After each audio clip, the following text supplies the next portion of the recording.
संगीता राव और आप देख रहे हैं एनएनएस राष्ट्रीय। शुरुआत करते हैं आज की बड़ी खबरों की।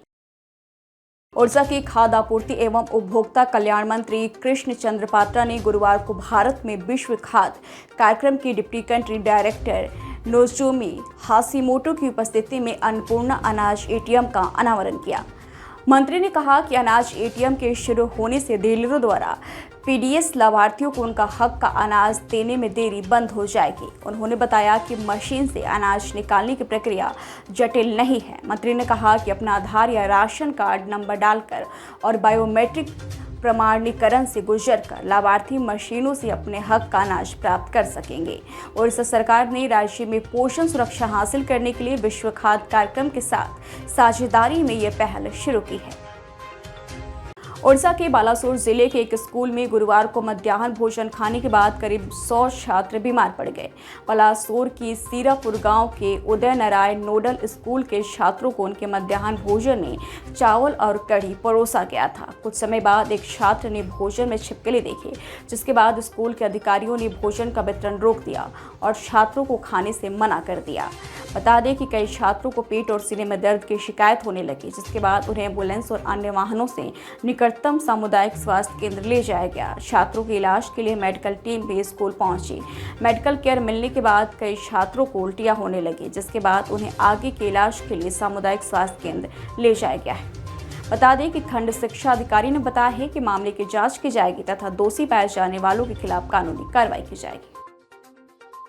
ओलंपिक में लगातार 2 पदक जीतने वाली भारतीय हॉकी टीम की शानदार उपलब्धि पर खुशी व्यक्त करते हुए मुख्यमंत्री मोहन चरण मांझी ने गुरुवार को पेरिस में स्पेन को हराकर कांस्य पदक जीतने का खिलाड़ियों और सहयोगी स्टाफ के लिए नगद पुरस्कार की घोषणा की है। बता दें कि राष्ट्रीय टीम में ओडिशा के एकमात्र खिलाड़ी अमित रोहिदास को बधाई देते हुए मुख्यमंत्री ने उनके लिए 4 करोड़ रुपए के विशेष नगद पुरस्कार की घोषणा की है। उन्होंने प्रत्येक खिलाड़ी के लिए 15 लाख रुपए और सहयोगी स्टाफ के लिए उनके शानदार प्रदर्शन के लिए 10-10 लाख रुपए के नगद पुरस्कार की भी घोषणा की है।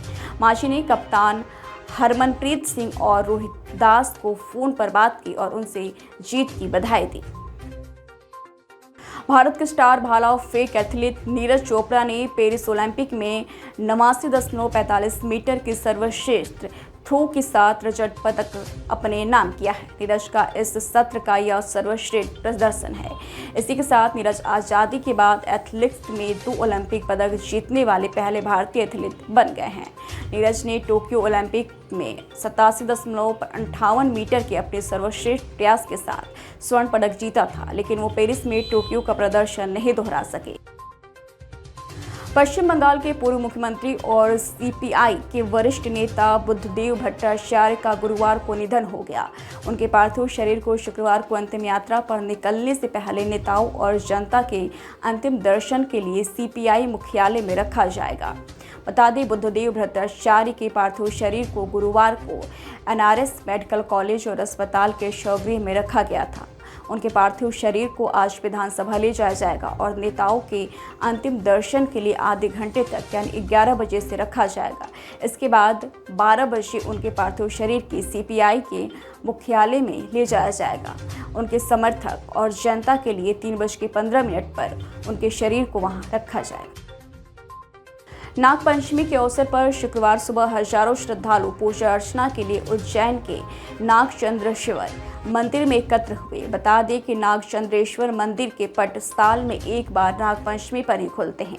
उज्जैन में महाकालेश्वर मंदिर के शिखर पर भगवान नागचंद्रेश्वर का मंदिर स्थित है। इस मंदिर के पट साल में एक बार केवल नाग पंचमी के अवसर पर ही खोले जाते हैं। भगवान नागचंद्रेश्वर के दर्शनों के लिए दूर दूर से भक्त यहाँ आते हैं। भगवान नागचंद्रेश्वर के दर्शन करने के लिए श्रद्धालुओं का गुरुवार दोपहर से ही उज्जैन पहुंचने का सिलसिला शुरू हो गया था। मंदिर के पट रात 12 बजे शुभ मुहूर्त पर खोले गए। सर्वप्रथम पंचायती महानिर्वाणी अखाड़े के महंत विनीत गिरी महाराज ने विधि विधान से नागचंद्रेश्वर भगवान का पूजन अर्चन किया। पूजन के बाद नागचंद्रेश्वर के दर्शन आम दर्शनार्थियों के लिए खोल दिए गए। दिल्ली एनसीआर के कई इलाकों में आज भी बारिश देखने को मिली है। बारिश की वजह से मौसम सुहाना बना हुआ है और सुबह से बादल छाए हुए थे। इससे पहले गुरुवार को दिन में राजधानी में हल्की बारिश होने से उमस बढ़ गई है, जिससे लोग दिन भर परेशान रहे। लेकिन शाम को तेज हवाएं चलने से थोड़ी ठंडक महसूस हुई। मौसम विभाग के आंकड़ों के मुताबिक पूरी दिल्ली में 2.8 मिमी बारिश दर्ज की गई।